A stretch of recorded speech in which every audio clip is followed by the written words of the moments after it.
아침을 시작하는 슬기로운 방법. 오늘 내게 이로운 뉴스. 류영희의 출발 새아침. FM 94.5MHz YTN 라디오 노영의 출발 새아침 3부 문을 열었습니다. 여전히 우리가 좋아하는 이슈 경제 방뉴스부터 한번 살펴보겠습니다. 알면 대박, 모르면 쪽박. 경제 방뉴스. 복잡하고 어려운 경제 이야기를 쉽고 재밌게 풀어드리는 시간입니다. 알면 대박, 모르면 쪽박. 경제 방뉴스 참 좋은 경제연구소 이인철 소장 만나겠습니다. 소장님 안녕하세요. 네, 안녕하세요. 한국은행이 어제 금융통화위원회를 열고 기준금리를 동결했다고 하는데 올해 경제 성장률 전망치는 낮추면서 왜 기준금리는 동결을 했을까요? 그렇습니다. 한국은행이 기준금리를 연 1.25%로 동결했습니다. 네. 지난해 10월 금리 인하를 마지막으로 넉 달째 현 수준을 유지하고 있는데요. 하지만 올해 성장률 전망치는 종전에 2.3%에서 2.1%로 낮췄습니다. 자, 이걸 어떻게 해석할 거냐? 당초 이 코로나19 확산이 되면서 국고채 금리가 일제히 기준금리 이하로 연중 최저순으로 떨어졌습니다. 금리 인하 기대감을 선반영한 건데요. 그럼에도 불구하고 한국은행은 이 코로나19로 인한 충격적, 경제적 충격은 예상이 되지만 아직까지 금리 인하로 대응하기엔 득보다 실이 더 크다라고 판단한 모양새인데요. 한은이 금리 동결한 배경 크게 세 가지입니다. 이 부동산 시장, 가계부채 문제, 환율 급등인데요. 정부가 이제 12, 16 대책에 이어서 19번째 부동산 대책을 내놓을 정도로 시장 상황이 좋지 않죠. 저금리는 부동산 시장이 불쏘시개가 될 수 있다라는 우려가 반영이 돼 있고, 두 번째는 이 정부의 각종 대출 규제에도 불구하고 1,600조를 넘어선 가계부채도 부담입니다. 세 번째는 한국과 미국 간 금리 격차입니다. 지금 코로나19로 원화 가치가 급락하고 있다라는 점도 리스크 요인이었다라는 겁니다. 자, 이외에도 이제 금리 인하로 얻을 효과가 좀 불분명하다라는 점도 금리 동결의 배경으로 지목이 됩니다. 네, 부동산 정책이라든가 가계부채가 너무 많다든가 여러 가지 이유 때문이군요. 결론적으로는. 자, 그렇다면요. 다음번 4월 금융통화위원회에서는 그러면 조금 이 기준금리를 인하할 가능성도 있습니까? 그렇습니다. 전문가들은 대부분 2월보다는 4월 금리 인하에 무게를 두고 있습니다. 한국은행은 이달 금리를 동결하는 대신에 미세 조정, 이 중소기업에 대한 저금리 대출 지원 카드를 꺼내들었습니다. 금리 인하가 모든 기업과 소비자들한테 혜택이 돌아간다면 미세 조정은 이 중소기업이 타겟인데요. 한국은행이 금융중개 지원 대출 한도를 5조 원, 종전에 25조 원에서 30조 원으로 5조 원 늘렸습니다. 이 금융중개 지원이라는 건 이 시중은행의 중소기업 대출을 촉진하기 위해서 한은이 거의 제로 수준의 낮은 금리로 은행에 자금을 빌려주게 됩니다. 시중은행은 지원 대상 기업의 저리로 대출을 실행하게 되면 한국은행이 대출 금액의 절반을 지원하는 방식이기 때문에 한은의 이번 조치로 최대 10조 원가량이 코로나19로 피해를 입은 중소기업에 공급될 수 있다라는 겁니다. 실질적으로 이제 경영상 어려움을 겪고 있는 이제 중소기업을 위한 조치인데요. 그럼에도 불구하고 이 코로나19 사태가 3월을 정점으로 진정될 것이다라는 가정하에서 이번에 금리를 동결한 만큼 그 코로나19 사태 확산이 지속이 된다면 4월 금리 인하 가능성은 여전히 높은데요. 특히 그걸 알아볼 수 있는 대목이 한은은 최근의 경기 흐름은 하강 국면이다. 1분기에는 마이너스 성장이 불가피하다라고 판단한 만큼 이 4월 등 금리 인하는 불가피할 것으로 보입니다. 네, 그렇군요. 하반 국면이다, 경기가. 그러면 은행에서 중소기업들에게 대출을 해주고 그 대출 금리를 좀 낮춰주고 그럼 그로 인해서 은행이 입는 손해는 또 한국은행에서 빌려줄 때 0%로 해서 빌려주고 이런 돌고 도는 그런 순환 관계가 있군요. 자, 그런데요. 또 정부가 임대료를 내리는 건물주에게 임대료 인하분의 50% 정도 세금을 깎아주겠다 이런 얘기가 나오네요. 그렇습니다. 전주 한옥마을발 이 착한 임대료 운동이 네. 전국적으로 확산되고 있죠. 이런 가운데 정부가 이 소상공인 임대료 지원 3종 세트, 민간, 정부, 공공기관 3종 세트를 마련했는데요. 우선 정부가 이제 소상공인의 임대료를 인하해준 이 건물주, 민간 건물주에게도 인하분의 절반은 세금으로 감면해주겠다라는 겁니다. 올 상반기 동안 이 소상공인 임차인의 임대료를 임대해준 임대인에게 대해서는 소득이나 인하 금액에 관계없이 인하분의 50%에 해당하는 소득세, 법인세를 깎아주겠다라는 겁니다. 또 정부가 보유하고 있는 건물도 있는데요. 이 정부가 보유한 건물의 임차인에 대해서도 임대료를 현재 3분의 1 수준으로 인하하겠다라는 겁니다. 세 번째는 지자체, 공공기관 등이 보유한 이 건물조차 임대료를 내리겠다라는 건데요. 지자체가 소유한 건물도 현재 재산가액의 5% 수준의 임대료를 최저 1%까지 낮추겠다. 이렇게 되면 이제 민간뿐 아니라 정부, 공공기관 소유한 건물의 임대료가 모두 내려가게 되는데요. 이는 코로나19로 인해서 자영업자의 매출이 급격히 감소하는 등 이 피해가 속출한 데 따른 지원책입니다. 그러니까 국가가 소유한 부동산에 대해서는 임대료를 3분의 1로 깎아주고 그다음에 일반인이 가지고 있는 부동산에 대한 임대료를 만약에 깎아주게 되면 그 깎아주는 분만큼의 또 세금 혜택을 조금 주겠다 이 정도인 셈인데 어느 정도 효과가 있을지 좀 봐야 될 것 같습니다. 자, 그리고요. 이 마스크 공급 문제가 요즘 시끄러운데 정부가 오늘부터 시중 유통 물량을 하루에 900만 장으로 더 늘린다 이런 얘기가 있네요. 그렇습니다. 정부가 어제 오후부터 푼다는 마스크 사러 약국 갔다 우체국 갔다 허탕치신 분들 많은데요. 네. 홍남기 경제부총리가 사과했습니다. 이 생산 현장, 물류 현장을 이제 먼저 따져보지 않고 미리 발표했다라는 겁니다. 아직도 여러 조치가 이제 수급 불안이 여전하기 때문에 국민께 송구하다라고 사과했는데요. 그러면서 정상적인 물량 공급 체제를 구축하는데 하루 이틀 더 시간이 소요될 것이다라고 했습니다. 어제는 이제 정부가 확보한 물량 오늘부터 약국이나 하나로마트에서 정상적으로 입고하겠다라고 했지만 실질적으로 우체국의 경우에는 3월 초순이나 돼야 가능합니다. 또한 이 하루 공급 물량이 500만 개였는데요. 시중의 공급 물량 900만 개까지 확대하겠다라는 겁니다. 현재 정부는 하루 생산량이 1000만 개 수준입니다. 지금 필터가 지금 수급이 불안해서 1200만 개에서 1000만 개 정도 수준으로 줄었는데요. 이 가운데 10%가량이 수출로 빠지고 900만 장 정도가 국내에 유통하겠다라는 건데 이 전체 생산량이 50%에 해당하는 500만 장의 경우 전국의 약국, 하나로마트, 우체국 등의 생산 원가 플러스 배송비를 더한 수준의 유통이 되고요. 1인당 5매 안팎으로 구입이 가능한데 여기다 플러스 나머지 400만 장마저 민간 부분에 유통시키겠다라고 밝히고 있는 겁니다. 네, 그렇군요. 근데 어쨌든 간에 이 500만 장 규모 마스크 정상적으로 공급하는 체계 구축하는데도 원래 시간이 좀 더 걸릴 테니까 사실은 당장 오늘부터 꼭 될 거다 이렇게 말하는 거는 좀 아직은 좀 무리가 아닐까 생각이 듭니다. 일단 여기까지 오늘 말씀 듣겠습니다. 고맙습니다. 네, 고맙습니다. 네, 지금까지 참좋은경제연구소 이인철 소장이었습니다.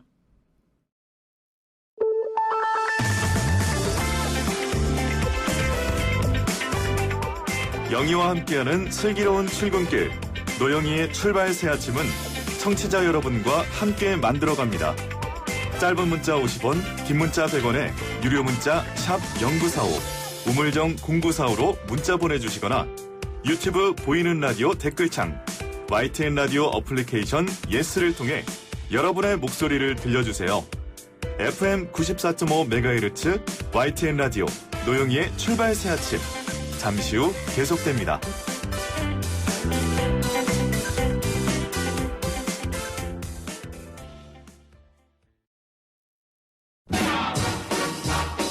뉴스 탐구 생활 힙합 헐 김대우의 연애 동그랑땡.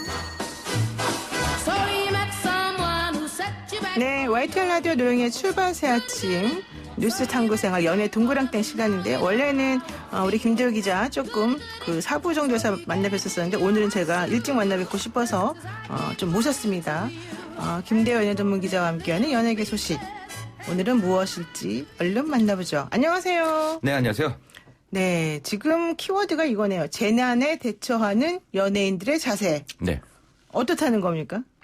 먼저 그 얘기 하기 전에 네. 이 워렌 버핏이 그런 얘기를 했었습니다. 워렌 버핏이요. 네. 썰물이 되어야 누가 수영복을 안 입고 수영하는지 알게 됩니다. 좀 갑자기 상상을 하면서 막 민망해지네요. 그러니까 이제 네. 어려움이 닥쳐봐야 네. 결국은 이 선한 자와 그다음에 또 착한 마음을 지녔던 사람들 뭐 이게 드러나게 되는데 네. 이 연예인들 참 그 우리 사회에서 여러 가지 어려움이 있을 때마다 적극적으로 나서고 있고 그다음에 또 일부에서는 뭐 기부나 아니면 성금을 기탁하는 거에 대해서 이거 홍보용 아니냐 뭐 네. 이런 비판이 있음에도 불구하고 그렇게 이제 삐딱한 시선으로 보는 사람들도 있지만 그것을 경계하지 않고 적극적으로 나서는 모습을 보면서 역시 연예인은 선한 영향력을 지닌 존재들이다. 이런 생각을 했습니다. 그리고 또 제가 이번에 이제 자료를 조사하면서 네. 그러니까 첫 번째 질문이 그 기부 현황이 어떤 거냐고 물으실 거잖아요. 그래서 이제 제가 자료를 조사했거든요. 네. 근데 자료를 조사하기가 너무 민망해요.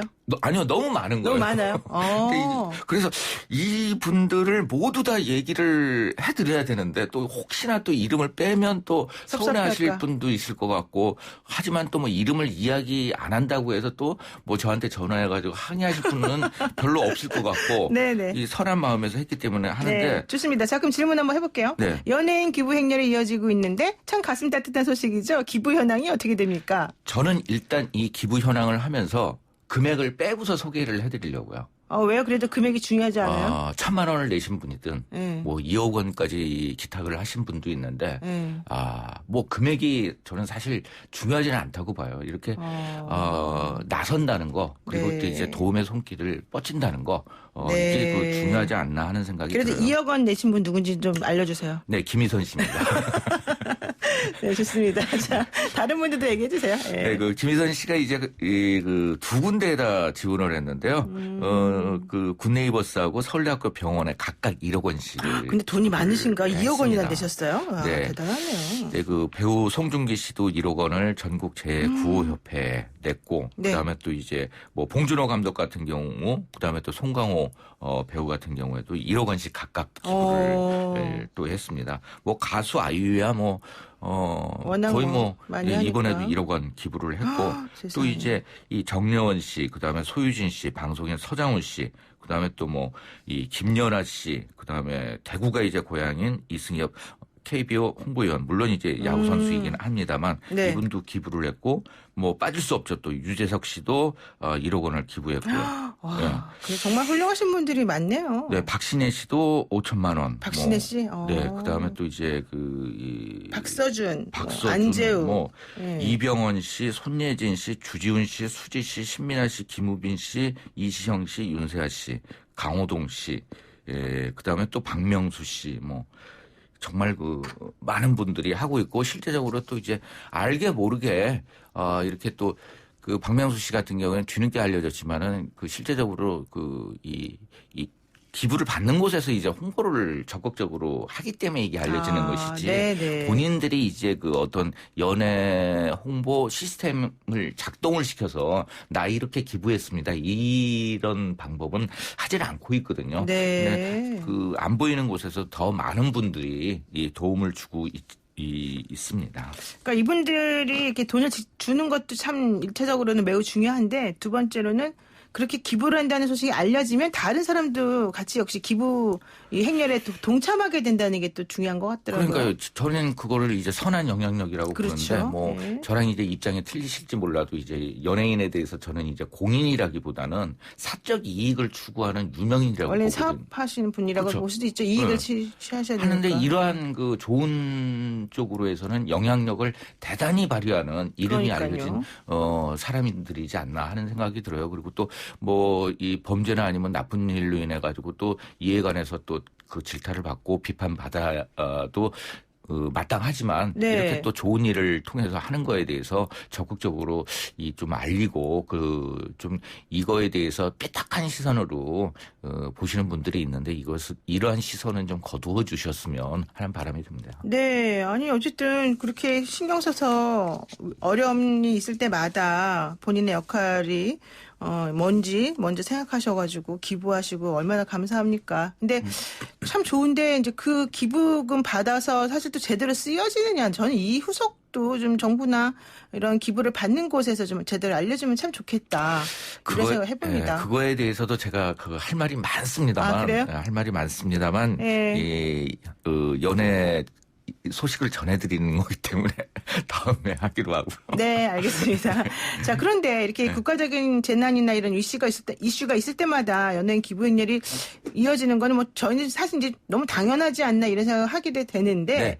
그게 너무 당연한 건 아니죠? 언제부터 시작이 된 겁니까? 아마 이 6.25 때도 있었고 그리고 전쟁 또 때도. 알게 모르게 예. 또 이제 이 광주 항쟁 때도 이 어려움에 동참한 연예인들 분들이 있었고 또 이제 수배당하신 분들을 집에 숨겨주신 분들도 있었고 연예인이요? 네. 그리고 이제 기억하실지 모르겠습니다만 제 나이가 이제 들통이 날 것 같은데 80년대 당시에 이제 이 마포구 망원동에 네. 침수가 일어났을 네, 때 맞아요. 북한에서 쌀을 지원해 줬잖아요. 아, 북한에서 쌀을 지원해 그때 주셨어요? 받았었죠. 쌀을. 그래가지고 전 북한 안 쌀을 받아가지고. 먹었는데 네. 그때 당시에도 많은 분들이 도와줬고 그다음에 이 연예인 분들이 직접적으로 어떤 재난 사고에 도움을 줬을 때 이름이 확 드러난 계기가 바로 이제 70년대에 지금은 이제 익산으로 바뀐 이리. 네, 이리 이 화양열차 폭발 사건이 네, 있었습니다. 맞아요. 그거 기억나요. 그때 당시 이제 하춘아 씨하고 또 이주리 씨의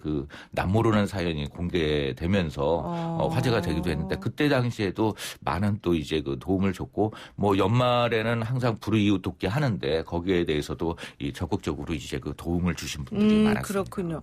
그러면은 뭐 그렇게 이제 연예인들이 기부하는 것도 있지만 또 한편으로는 정부에 대해서 쓴소리하는 혹은 섭섭한 마음을 소신껏 발언하는 그런 연예인들도 많이 있지 않습니까? 네, 그렇죠. 뭐, 이 여러 가지 사안에 따라서 이 정치적인 입장을 드러내기도 하고, 그 다음에 또 이제 이 말을 들으시는 분들이 목적어를 생략했다고 해서 이제 오해를 불러일으키는 경우들이 종종 발생을 하거든요. 그래서 이제 예. 이 사회 전체 지금 현재 마스크와 관련된 문제를 지적을 했는데 이와 관해서 전부 비판이다라고 하면서 이제 좀 또다시 삐딱한 시선으로 이야기를 하시는데 분명 잘못된 문제에 대해서는 마스크에 대한 유통이나 아니면 이런 것을 바로잡아야 되는 문제는 정부의 역할이 굉장히 크지 않나요? 그러니까 누가 일단 무슨 말을 했는데요? 먼저 뭐 박명수 씨 같은 경우에도 약간은 이제 쓴소리 했어요? 네, 쓴소리인데 이게 마스크 풍기? 네, 저는 이게 정치적인 입장에 전혀 들어가 있지 않은 그냥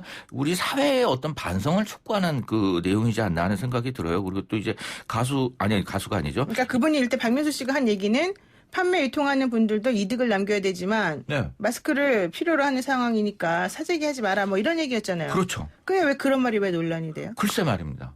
그것도 이제 참요. 이 김정은 배우 이제 김정은 씨 네, 같은 경우에도 누가 친구인지 누가 친구가 아닌지 알겠다고. 이 부분에 대해서 네. 얘기를 했는데 이게 네. 정치적인 발언이 아니냐. 왜 나는 또 그 정치적으로 해석하죠? 전혀 저 같은 경우에도 누가 도움 주면은 그때 어려울 때 돕는 게 진정한 친구. 친구라고 우리는 배워왔고 그렇게 행하고 있잖아요. 네. 그래서 이렇게 얘기를 했는데 이거에 대해서 어떤 발언 자체에 대해서 좀 이 정치적으로 해석하고 이런 부분들은 좀 자제되어야 되고 반드시 뭐 연예인이기 때문에 그런 것들을 자제해야 되는 게 아니라 일반 시민이건 아니면은 또 뭐 어떤 위치에 있는 사람이건 어떤 개선해야 될 점 문제에 대해서 지적하는 거에 대해서는 우리가 좀 너그럽게 이야기하고 한번 그 이야기를 들어야 되지 않나 하는 생각이 들어요. 조장혁 씨 같은 경우도 국가에 대해서 뭐 섭섭함을 표현했다고 그러는데 뭐라고 했길래 섭섭하다는 거죠? 제가 자료를 찾아야 되는데요.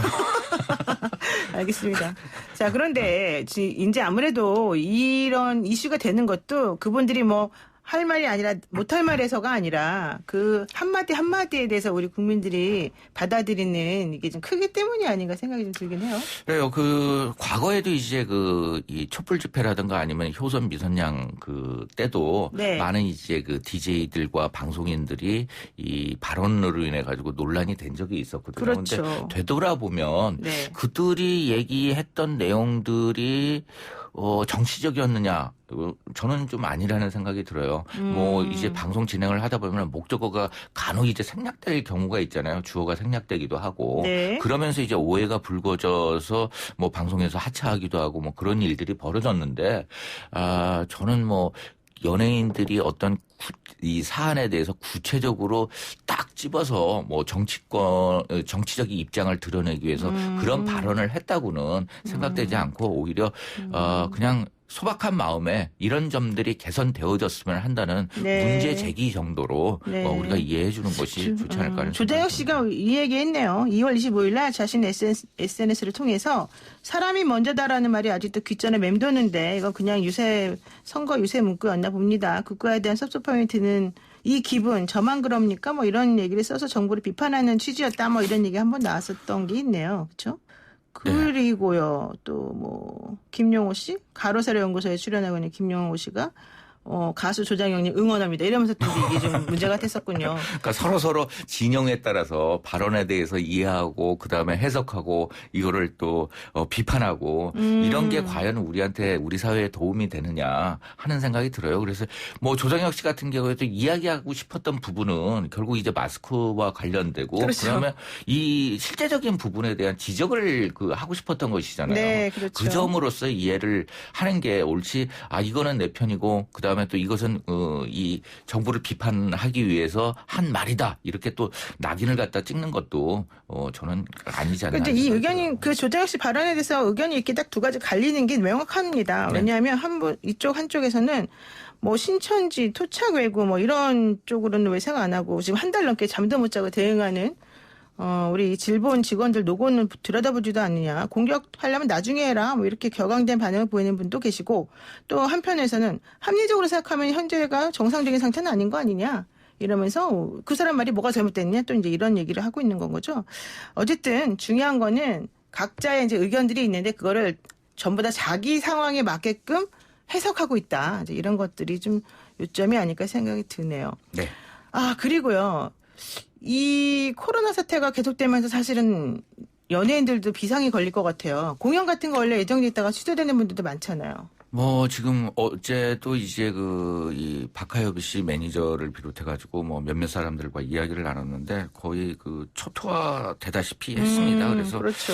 이 공연이나 어제도 이제 YTN TV를 통해서 이야기가 되어졌지만 이제 이 연예계뿐만 아니라 연극계 특히 연극계 소극장 이런 데도 굉장히 안 된다고 열악한 생활을 하시는데 거기에서 이제 무명 배우 한 분이 네. 평상시에도 이제 이 노동이나 아니면 다른 아르바이트를 통해서 생계를 유지하는데 그것마저도 지금 현재 없어가지고 굉장히 힘들다 하는데 조금 가슴이 시큰해지더라고요. 물론 그렇죠. 이제 연예계 같은 경우에도 여러 가지 이제 큰 돈을 벌기 때문에 조금 이제 버틸 수 있는 여력이 있긴 하지만 사실 이제 연예계에서도 이렇게 이러한 사태가 벌어졌을 때 생계에 영향을 안 받는 사람들보다는 받는 사람들이 굉장히 많거든요. 더 많죠. 그렇죠. 또 이제 연예인뿐만 아니라 여기에 딸린 이제 식솔들 그러니까 스텝이나 아니면 또 이제 관련 기업들 이런 부분들에서 당하고 있는 이제 비정규직들의 문제는 정말 크지 않나 하는 생각이 네, 들어요. 그래서 그렇군요. 이제 슈퍼주니어 같은 경우에도 비공개로 녹화를 진행을 하기도 했고, 그리고 이제 태연, 이 드림, NCT, 위너, 이들 같은 경우에는 해외 일정이 거의 다 취소가 된 상황이고요. 런닝맨 같은 경우에도 이제 마닐라에서 팬미팅을 하기로 했는데, 네. 역시 이제 연기가 됐고, 굉장히 많은 영향을 받고 있습니다. 그리고 또 영화 촬영 같은 경우에도 현재 외국을 나갈 수 없기 때문에 해외 로케를 할 수가 없어가지고. 그러네요.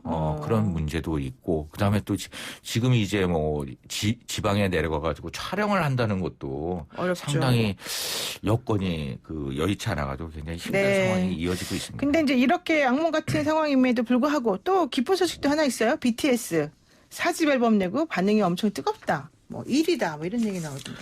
네, BTS 같은 경우에 이제 일본에서도 굉장히 큰 인기를 얻고 있는 상황이고요. 지금 현재 1위인데, 27일날 일본 레코드 협회가 주최한 골든 디스크 대상에서 BTS가 이 4개 부분을 수상을 했습니다. 와, 대단하다. 우리나라에도 골드 디스크가 있고 일본에도 있는데 일본은 굉장히 조금 이제 엄격하게 상을 주는 편이에요. 하는데 이제 거기서 인기를 얻었기 때문에 지금 여러 가지 일본과 이슈들로 한국이 부딪히고 있는 상황에서도 결국은 이 문화로서 서로의 마음을 녹이고 이해해 줄 수 있는 네. 그런 것을 마련하지 않았나 하는 생각이 네. 듭니다. 오늘 그래도 마지막 소식은 좀 훈훈해서 다행입니다. 오늘 말씀 여기까지 듣겠습니다. 고맙습니다. 네, 감사합니다. 네, 지금까지 김대호 연예전문 기자였습니다.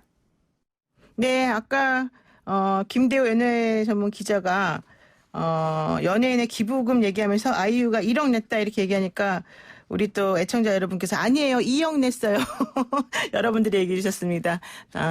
확인해 보겠습니다, 제가. 자, 그리고 노영희 출발새 아침 3부 순서 여기서 마치고요. 잠시 후 4부에서 뵙겠습니다. 아침을 시작하는 슬기로운 방법. 오늘 내게 이로운 뉴스. 노영희의 출발 새 아침 슬기로운 인터뷰. 네, YTN 라디오 노영희의 출발 새 아침 2월 28일 금요일 4부 순서 시작하겠습니다. 정말 모시기 어려운 분 제가 힘겹게 모셨는데요. 표정을 보니까 어젯밤에 좀 뭔가 힘든 일을 겪으신 것 같은 표정입니다. BBK 저격수, 화려한 입담, 깔때기 토크의 창시자, 가장 대중적인 국회의원이면서 롤러코스터를 정말 잘 타시는 분입니다. 구속, 공천 탈락, 험난한 정치활동 하고 계신 분인데요. 그럼에도 불구하고 이분 사랑하는 사람들이 너무 많은 것 같아요. 저희가 오늘 정말 엄청나게 삼고초려해서 모셨습니다. 향후 정치적 행보가 정말 궁금해지는 정봉주 전 국회의원입니다. 안녕하세요. 예, 안녕하세요. 정봉주입니다. 이러시기에요. 왜요? 얼굴이 어제 좀 저녁에 또 약간 무리하신 얼굴인데 예, 괜찮으십니까? 잠을 못 잤어요. 1시간 자고 나왔어요. 그렇죠. 예. 지금 보니까 눈이 너무 빨개갖고 우리 작가님이 들어오는데 레이저 쏜다고 눈에서 충혈돼갖고 며칠을 지금 거의 한 2-3시간밖에 못 잤어요. 그러니까 요즘에 또 아주 중심에 화제 중심에 서 계시더라고요. 자, 이제 일단 여쭤볼게요. 예. 좋아요. 어제 1시간밖에 못 주무셨고 요즘 힘들다. 한 그거 2시간쯤 잤습니다. 네, 그거 말고 구체적으로 어떻게 지내시는지 좀 설명 좀 듣겠습니다. 지난번에 떨어진 이후로. 예. 네. 2월 9일 날 이제 컷오프 됐는데 네. 2월 11일 날 일부 수용하는 척하면서 이제 당에다가 던졌죠? 던졌죠. 예. 어떻게 할 거냐? 어떻게 할 거냐, 예. 나를. 아니 네. 저를 어떻게 할 거냐가 아니라 이제 기자분들에게 이제 제가 2월 9일서부터 계속 수수께끼 기자회견을 하고 있는데 네. 제 말뜻을 못 알아듣게 계속 기자회견을 하고 있습니다. 왜 그러신 거예요? 막 울먹울먹도 하시던데. 예, 아이고 슬프죠. 너무 슬퍼서? 억울해서? 우리 여기 노영희 변호사님 계시지만 네. 제가 모모 의혹을 받아서 네. 2018년에 서울 복당도 안 되고 서울시 자동 복당 케이스거든요. 맞아요. 당을 위해서 싸우다가 감옥을 가서 원포인트 사면 받으셨잖아요. 대통령 그때. 위대하신 문재인 대통령님의 사면 복권을 받고 네. 대통령 원포인트 사면은 이명박 이 대통령이 한 이건희 그다음 문재인 대통령 정봉주 네. 딱 2건밖에 없어요. 그러니까요. 그래서 엄청나게 네. 잘 나가시려나 보다 했는데. 이제 그러다가 그러다가. 서울시장 출마 못한 게 고소하세요? 네. 아니, 왜냐면 너무 그동안에 이렇게 잘 나가셔가지고 네. 사실은 좀 그랬는데. 근데 이제 그때 복당이 안 됨으로 인해서 서울시장 출마가 불가했거든요. 네. 그거로 처벌이 끝난 거예요. 그렇게 보십니까, 본인은? 그렇죠. 기회를 안 줬으니까. 그런데 이번에 또 부적격자로 처리를 한 거예요. 그러니까 총선 예비 후보자. 네, 총선 예비 후보인데 21대 국회의원 선거를 위한 특별 당규가 있어요. 그런 게 따로 있어요? 그러면 제3장 부적격 처리. 네. 11조. 뭐라고 돼 있어요? 성범죄 등 네. 사회적 무리를 일으킨 형사범 중 네. 금고 이상의 실형, 네. 벌금형을 확정받았거나 여기서 중요한 건 확정이죠. 네. 벌금형이 확정되었거나 네. 하급심에서 유죄를 받아 현재 재판을 진행하고 있는 자. 아무에도 해당이 안 돼요. 지금 일단은 관련된 그 사건에 형사사건이 명예훼손 관련된 사건이 그렇죠. 일단 성범죄 아니거든요. 네, 거기에서 예. 무죄를 또 게다가 받으셨죠. 1심에서는. 하급심에서 무죄 받았잖아요. 네. 지금 현재 2심 진행 중인 거죠? 예. 그런데 그런데 뭐가 문제죠? 규정이 하나도 대상이 안 되니까 이제 그때 이유는 국민적 눈높이와 기대 이런 정무적 판단이거든요. 정봉주 의원에 대한 기대가 엄청 크다. 국민들이. 아니요, 당연히 우려가 된다는 거죠, 우려. 그래서 국민적 눈높이는 것을 제가 이제 그런 표현을 썼어요. 국민적 눈높이에 최종 그 목표가 판결은 뭐냐? 판단이 뭐냐? 기준이 법원이다. 뭐냐? 법원이다. 법원에서 무죄인데 니네 뭐 하는 건데? 민주당이 니네 거야? 내가 33년 민주당 당원인데 그래서 니네가 누구예요, 그러면? 니네요? 네. 당직자들이요. 당직자들. 후배들. 이러니까 안 되는 거 아니에요? 우리가. 왜? 니네라 그러면 안 돼요? 그럼요. 왜요? 존경하는 당직자 여러분, 이러면서 잘 보여도 시원찮은 판국에. 그런 개기름 발린 소리를 안 합니다. 우리. 아, 좋습니다. 자, 6635 쓰시는 애청자분께서 이분 사실 우리 때 쓴소리 되게 많이 하시는 분이어서 제가 잘 안 읽어드리려고 그랬는데 예. 오늘 혹시 봉도사님이십니까? 봉도사님의 출발사진 방문 열렬히 환영합니다. 쓴소리 하는 분이 왜 그래서 내가 일부러 안 읽어드려서 지금 봉도사님 칭찬하는 글이 맞길래 예. 제가 읽어드렸고요. 그 다음에 지금 샵 0945로 여러분들 정봉주 의원 전 의원 나오셨으니까 예. 특히 곤란한 질문 물어보고 싶었던 거 다 물어보시고 또 격려해 주실 분 혹은 예. 요즘에 또 새롭게 이슈되고 있는 중요한 이슈 관련된 질문 다 해주세요. 단문 50원, 왜 샵 연구소요? 장문 여기에 100원이에요. 예. 네, 저희 그 94.5가 주파수니까. 샵 연구소. 네, 그래서 단문 50원, 장문은 100원입니다. 네, 맞아요. 정보 이용료가. 예. 네, 그리고 사덕이 오는 9니까 우리가 0945입니다. 여러분 잊어버리지 마세요. 이 문자 되게 중요합니다. 94.5MHz. 네, 예. 역시 방송을 많이 하시니까 이제 그러니까 다 설문조사 올 때, 청취율 조사할 94.5 때. YT에 청취율 조사할 때. 그렇죠. 무슨 프로그램들 어제 뭐 들으셨어요? 그러면, 그 노영희의 출발 새 아침 어디 방송국이죠? YTN. 그렇게 대답해야 되는 거예요? 그럼요. 그런 것도 모르세요? 몰라요. 어제 뭐 들으셨습니까? 요즘 라디오 들으세요? 그럼 네. 안 하면 끊어요. 아, 그래요? 예, 그럼 어제 뭐 들으셨어요? 그럼, 노머시기? 노봉주의. 네, 알겠습니다. 자, 그러면은 네. 이제 일단 그 눈이 지금 충혈된 상태로 예, 너무 약간 죄송합니다. 섭섭한 마음을 지금 표현을 조금 해주셨는데요. 아니, 저는 섭섭하지 않아요. 그냥 이제 그때 상황을 했고, 이런 거예요. 당에서 저를 내친 사람들은 떠납니다, 당은. 저는 당에 영원히 있고요. 예, 그래서 이제 정치하시는 분들, 저를 쳐낸 분들 명심해야 될 게 네. 정치권에서 갑과 을은 수시로 바뀝니다. 또 그런 게 예. 있군요. 제가 갑이 되는 순간 슈퍼갑이 되니까 네. 쳐내지 말라고 그걸 오래 정치한 분들이 저를 쳐낸 분들한테 알려줬어요. 근데도 불구하고 말을 안 들어요. 예, 이게 중앙 정치거든요. 근데 어디 시골에서 사또 하던 사람들이 와서 저를 쳐냈어요. 네, 그래서 제가 그랬군요. 웃고 있죠, 그냥. 네. 그래서 옛날보다는 그래도 마음이 많이 넓어지신 것 같아요. 옛날 같았으면 옛날에도 넓었습니다. 아닌 걸로 알고 있습니다, 제가. 예, 옛날에 제가 노영이 패널을 쳐낼 때는 좀 넓었죠. 네, 하여튼 우리 방송하면 너무 재밌었었는데, 자, 이제 구체적으로 이 얘기 한번 해볼게요. 공천 탈락 이후에 민주당과 정봉주 전 의원 사이가 어떻게 돌아가고 있는지 사람들이 많이 궁금해하고 애매해하고 헷갈려하고 있다. 예. 현재 정치권에서는 손혜원 이 무소속 의원과 손을 잡고 뭔가 일을 벌리려고 하는 거 아니냐, 뭐 이제 이런 얘기하면서. 예. 더 파란 민주당이라고 하는 이 얘기가 나오더라고요. 이 더 파란 민주당 얘기가 무슨 말입니까? 어제 CBS 노컷 뉴스에서 기사를 썼는데 완전 오보입니다. 오보예요? 예, 오보예요. 그래서 제가 6시에 기사 나오자마자 바로 페이스북에 20분 있다가 오보입니다. 당장 내려주세요. 그리고 이모 기자인데 그분에게 전화했는데 그렇게 기사를 오보를 쓰고 전화를 안 받더라고요. 왜 오보예요? 잠깐만 설명 다시 드릴게요. 네. 지금 정 전 의원과 손혜원 의원 등이 비례대표용 위성정당 민주당과 관련된 예. 이걸 만들 거다라는 얘기가 나오고 있는 찰나에 그 당명을 더 파란 민주당으로 하겠다. 여기까지가 어제 나온 기사였습니다. 예. 그런데 그게 오보라는 거죠? 예. 어떤 측면에서 오보일까요? 창당하지 않습니다. 안 해요? 예. 창당하지 않고 예, 그럼 지금 뭐라- 창당을 준비하고 있는 분들 다 창당 못 합니다. 왜요? 물리적 시간이 넘었어요, 이제. 하기가 힘들어요. 3월 16일인가까지 16일까지 하면 되는데 이제 3월 16일 날 해외 동포들에게 홍보물 발송하는 그 데드라인이거든요. 네. 근데 이제 그 전에 네. 5개 시도당 또 창당해야 되거든요. 발기인 대회 해야 하고 네, 진짜. 그다음에 그렇구나. 5개 시도당 창당 대회 해야 하고 네. 그 당만 창당하면 뭐 합니까? 후보자들 비례대표 나가고자 하는 후보자들 모아서 심사해서 네. 후보 순번 결정해야 되거든요. 그런 걸 먼저 다 해놔야 돼요?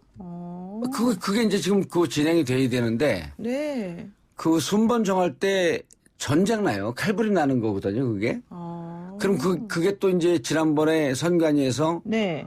20% 정도 전략 공천하겠다라고 하는 민주당의 방침에 대해서 네. 선거법 위반이다. 민주적 절차를 거쳐라. 그러니까 그 민주적 절차를 거치는 걸 만드는 합의하는 과정에 또 며칠 걸려요. 네. 그래 필요하다 이렇게 얘기하는데 현실적으로 억지로 하면 되는데 억지로 하면 그 당은 콩가루 정당됩니다. 그렇군요. 예, 그렇기 때문에 제가 보기에는 현실적으로 민주당이 감히 갈등하고 고민하면서 시간을 너무 많이 놓쳤어요. 그러니까 박지원 의원께서 그때 시간이 늦었다 물리죠. 시간이 늦었다. 우상호 의원도 시간이 늦었다.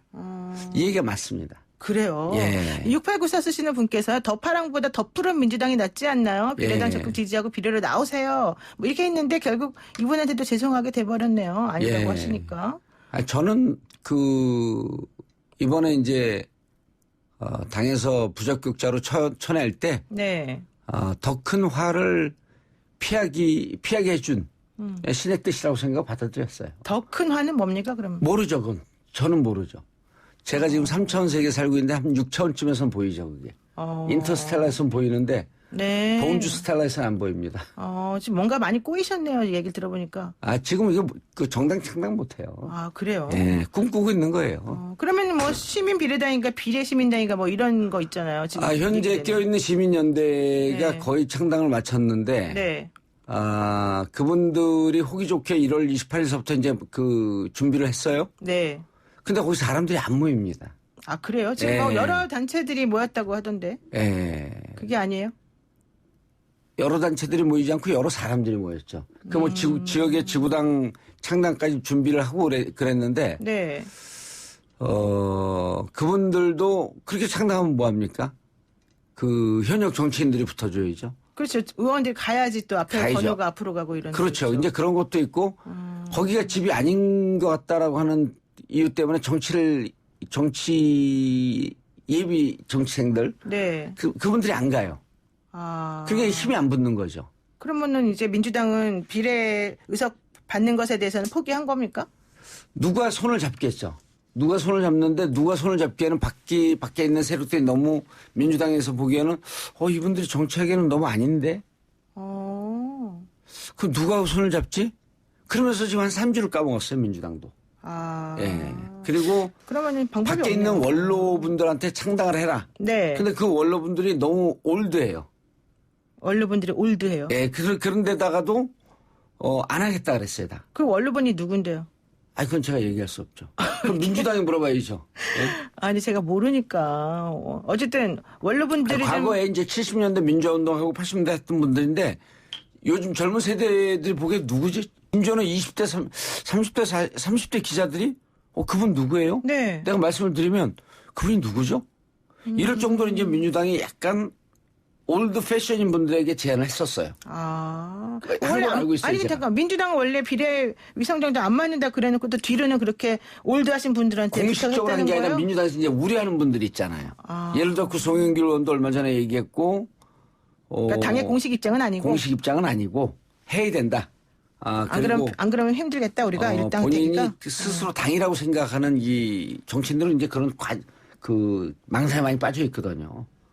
내가 당이다. 자기가 당이다. 예. 그런 분들이 이제 제안하고 하려고 그랬는데 그럼 뭐 당이 공식적인 입장을 줘라. 당이 공식적으로 지원한다든지. 그러니까 당은 공식적으로 지원을 못 하잖아요. 네. 그런 순간 역시 너희들도 꼼수 정당 아니냐 그러면서 지역에서 지지율이 빠지면서 지역 의석 한 10개 날아갑니다. 그러니까 이러지도 못하고 저러지도 못하고. 예. 아니 근데 사실 제가 민주당 관계자들 몇 번 만나 보니까 예. 우리는 뭐 위성정당 안 만들어라고 말은 하긴 하는데 예. 현실적으로 지난번에 참여연대에서 이렇게 표 계산 돌려봤잖아요. 예. 그러니까는 이러다가는 미래한국당한테 25석, 그다음에 민주당은 한 7석. 이거 게임이 안 된다. 예. 너무 걱정이다. 이런 얘기 하셨단 말이에요. 그때 그 선거법 협상 때 사실은 캡을 한 20석만 씌워놨으면 이런 일이 없어요. 그때 캡 20석 얘기를 했었었죠. 예. 근데 이제 캡이 30석으로 올라가면서 결국 이제 이 상황이 온 건데 저는 이번 선거 2020년 선거를 마지막으로 이 연동형 비례제는 캡이 줄어들든지 안 될 거라고. 없어질 거라고. 처음이자 마지막 제도가 되고 그래서 이제 어떤 그걸 막 준비하는 사람들은 신이 내게 준 절호의 찬스다. 그래서 제가 꿈 깨라 그랬어요. 정봉주 전 의원에게 신이 주었는데 예. 발로 걷어차고 계시다 이런 얘기군요. 그렇죠. 저한테 와갖고 그래요. 막 그 지지자들이 신이 주신 절호의 찬스입니다. 그거 만드시죠 왜요? 시간이 안 된다니까요. 그래도 어느 정도 조직이 있잖아요. 빨리빨리 하면 돼요. 지난번에 미래한국당 만드는 거 보니까 엄청 빨리 만들던데. 거긴 하루면 만들죠. 민주당도 하루면 만들 수 있습니다. 조직이 있으니까. 그러니까 이제 우리나라는 이중 당적을 불허하지 않거든요.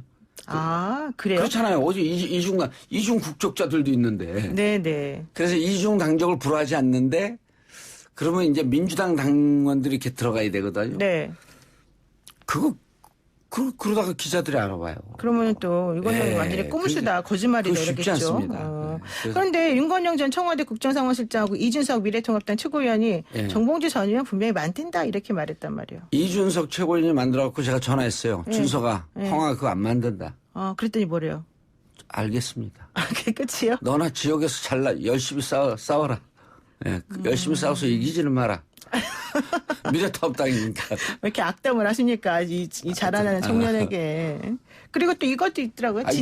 그다음 윤건영 그분한테 제가 한마디 말씀드리는데. 그분한테 전화 안 했습니까? 했는데 안 받아요. 내가 그런 얘기 하지 말라고 했는데 전화 안 받고. 저보다 이제 후배니까. 그리고 이제 뭐 저하고 친하게 지내는데 그런 말 하고 싶으면 본인이 나와서 만들어야 됩니다. 지금 민주당. 남한테 시키지 말고. 민주당 보면요. 필요하다고 그러면서 얘기를 해요. 그럼 제가 그런 사람들마다 그래요. 당신이 만드세요. 왜 당신 손에 물 안 묻히고 설거지 하려고 그래요? 그렇군요. 왜 피 안 묻히고 싸우려고 그래요? 지금 민주당이 만약 이걸 만들어야 된다고 한다면 네. 밖에 있는 분들한테 만들면 우리가 뭐 암묵적으로 도와드릴게 이렇게 하지 말고 네.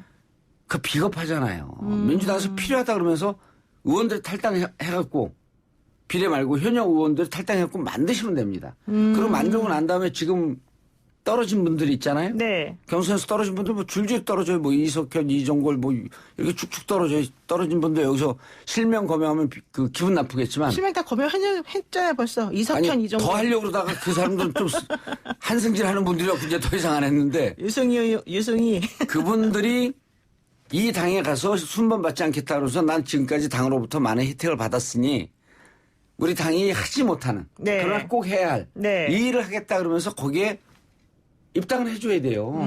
그러니까 10명, 15명 이렇게 되면 무슨 일이 바로 일어납니까? 지금, 미래한국당? 네, 그게 미래한국당. 3번으로 가요. 3번. 3번으로 갈 것 같습니다. 제가 보기엔 한 20명 이상 가요. 그렇죠. 당에서 막 보내잖아요, 그쪽으로. 그래서 5억도 받았잖아요, 지난번에. 그런데 잠깐만요. 예. 9278 쓰시는 분께서 정봉준이 너무 좋아해요. 잘하셨어요. 다음에 나오시면은 됩니다. 지금은 하지 마세요. 이렇게 얘기해 주고요. 저는 다음에도 안 나옵니다. 이제 방송회의죠. 1793 쓰시는 분께서 이 질문 하시는데요. 제3의 길은 어떤 겁니까? 제3의 길이요? 네, 그때 제3의 길 가신다고 하시니까. 은퇴죠, 뭐 무슨 길입니까? 아니, 왜 갑자기 이렇게 하루 사이에 뭔가 바뀌셨어요? 아니, 이제 혼났나 보는데. 은퇴하실 바로 거예요? 얘기하기는 네. 조금 섭섭해서 저도 모 정치 원로처럼 좀 먹고 살려고 한 보름 정도 장사한 거죠. 뭔가 지금 이렇게 속에 있는데 지금 말씀을 안 하고 계시는데 아마 내부적으로 정리가 안 돼서 그러신 걸로 제가 좀 판단이 됩니다. 제가 심리학과 나왔다는 거 좀 기억해 주시고요. 저는 교육심리학 전공입니다. 저는 박사 수료입니다. 예, 그래요? 네. 자, 그리고요. 비례정당 창당과 관련해서 진중권 전 교수가 정봉주 전 의원에게 쓴소리를 날렸다. 지난주 토요일 날 SNS 제목 정봉주의 위성정당 이런 글을 올리면서 정봉주는 당의 이익보다는 자신의 의원들이가 먼저다. 공천 달라고 당을 협박하는 거다. 이렇게 올린 글이 있습니다. 이거 어떻게 보세요? 진중권 말은 답변 안 해야 돼요. 답변해 주니까 그러잖아요. 일용할 양식을 주셔서 감사합니다. 먹고 살 게 그렇게 없어요. 진중권 전 교수가 그래요? 원래 아니 그분이 자기가 그렇게 썼어요. 그분 스스로는 나야는 가오는 있다 이렇게 말했는데. 가오 없어요. 내가 1년만 같이 살았잖아요. 그래요? 같이 그러면 살았... 가오 없어요. 가오가 없어요? 예. 가오 있는 사람 친구를 버리지 않아요. 친구를 버렸잖아요. 친구가 누군데? 조국 30년 친구라고 버렸잖아요. 조국. 변호사시잖아요. 네. 부모님은 살인자 자식을 숨겨줘도 범죄 은닉이 안 되잖아요. 그렇죠. 네. 이게 사회의 기본적인 정이 있는 거거든요. 네네. 그러니까 제가 정씨 아닙니까? 정이라서 정이에요? 자, 근데 친구를 버리잖아요. 그게 무슨 가오예요. 배신이죠. 배신자다. 그러면 그러니까 그런 사람들. 진중권 배신자다. 진중권 씨가 하는 얘기는 그리고 진중권 씨한테 제가 한마디 하면 너 형한테 자꾸 반말할래? 예. 꼭 그 어린 친구가 이렇게 꼬박꼬박 반말해요. 그리고 그 나이 따지면 꼰대 소리 들으니까 애고 아주 꼰대예요. 네. 그래요? 1년 반 동안 있는데 한 번도 형이라고 안 그러다가 무슨 일이 있을 때 저를 엄청 공격하길래 제가 문자로 막 공격을 했어요. 그러니까 마지막에 형 그만하시죠. 겁먹고. 이제 형 딱 그때는 그런 예, 그러다가 또 공격해. 아유, 그 공격하려고 독일 가서 그 비싼 돈 주고 그 공부했어요? 미학 공부.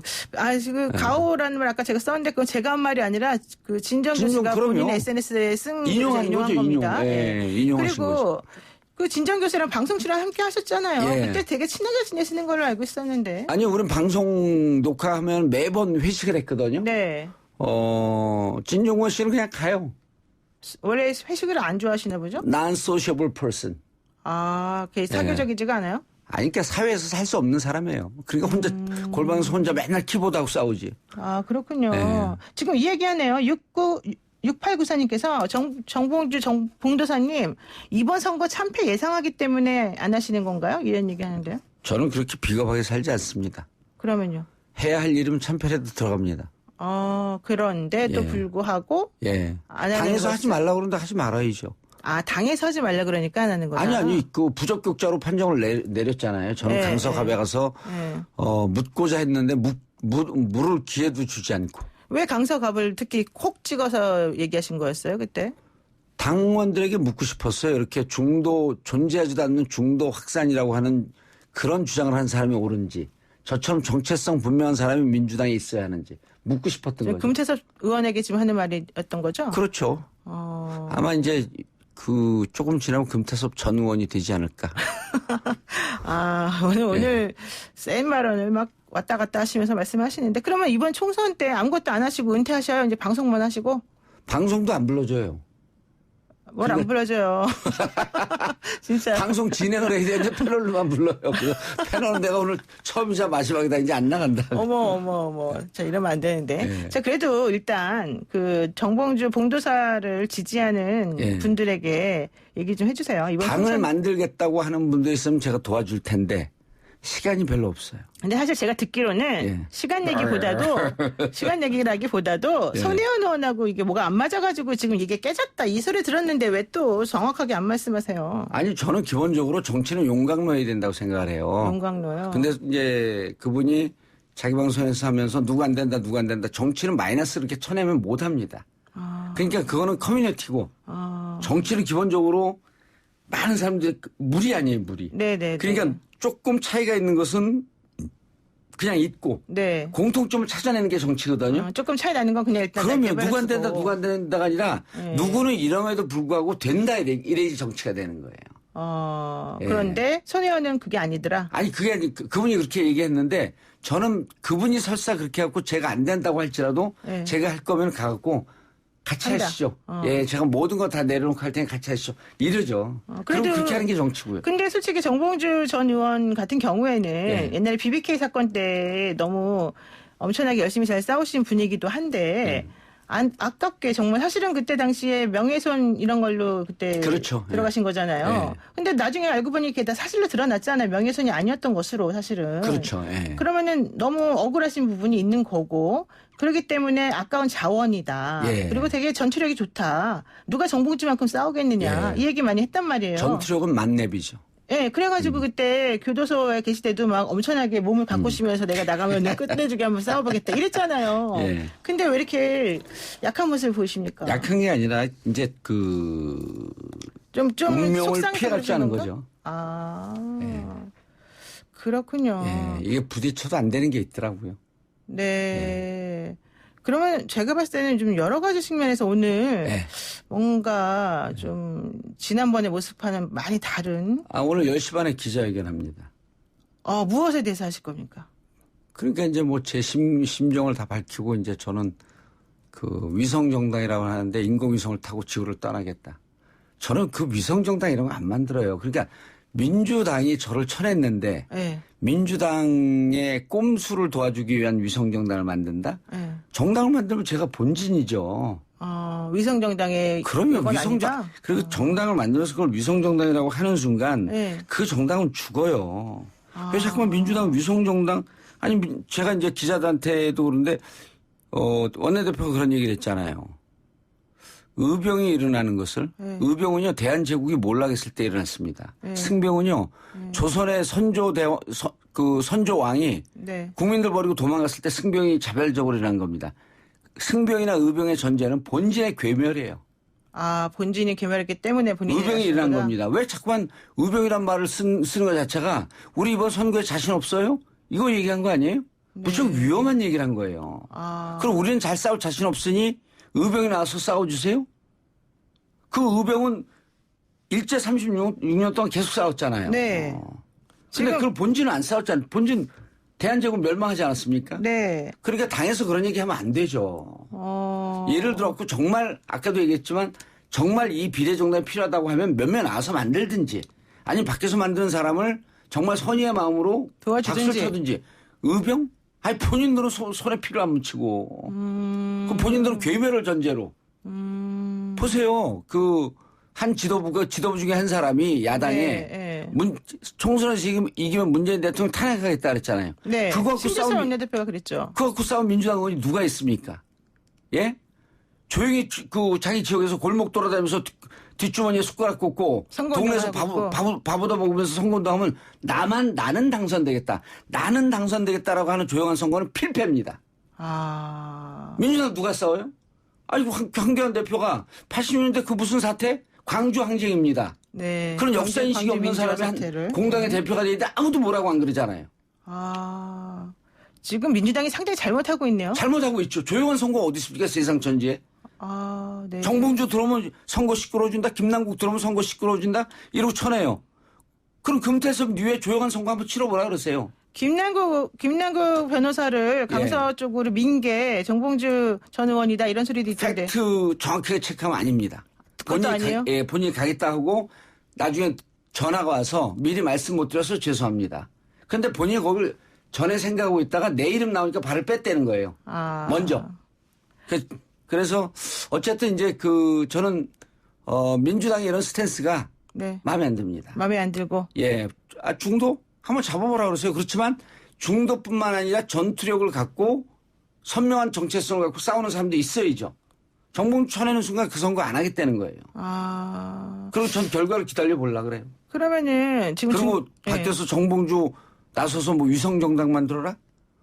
제가 거기 그 변방에서 그 꼬마가 됩니까? 그런 건 싫어요? 싫어요.